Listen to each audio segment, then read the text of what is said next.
வடலூரில் கரும்பு எவ்வளோ வாங்கிட்டு வந்து வச்சு நாங்கள் சாப்பிட்ருக்குறோம் பார்த்தீங்களா. நல்லா ஜோதி தரிசனம் நல்லா பார்த்துட்டோம். ரெண்டு நாள் நல்லா பார்த்தோம். நல்லா தரும சாயல் சாப்பிட்டோம்.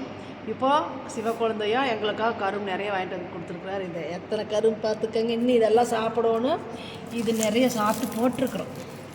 ஓகே, நானும் சுகந்தி சாப்பிட்டு போகிறோம். சவரேஸ் சாப்பிட மாட்டான், ஏன்னா நான் தான் சாப்பிடுவேன் இந்த கரும்பெல்லாம். ஓகே, நல்லா பார்த்துக்குங்க. அப்புறம் இதை சாப்பிட்டு முடிச்சுட்டு குளிச்சுட்டு திரு அறை தரிசனத்துக்கு போயிடுவோம். அதாவது வள்ளலார் போய் அறைக்குள்ளே சாத்திட்டு ஜோதியான இடத்த போய் தரிசனம் பண்ணிவிட்டு கோயம்புத்தூர் பஸ் ஏறிடுவோம். அருட்பெருஞ்சோதி நல்லா பார்த்துட்டோம். நல்லா 4 நாள் லவ் பண்ணிட்டோம். நிறைய கரும்பு சாப்பிட்டோம். அருட்பெருஞ்சோதி எத்தனை கரும்பு எங்களுக்கு கொடுத்துட்டாரு பார்த்தீங்களா. அவரோட அன்பு இல்லை, நிறைய கரும்பு கொடுத்துட்டாரு.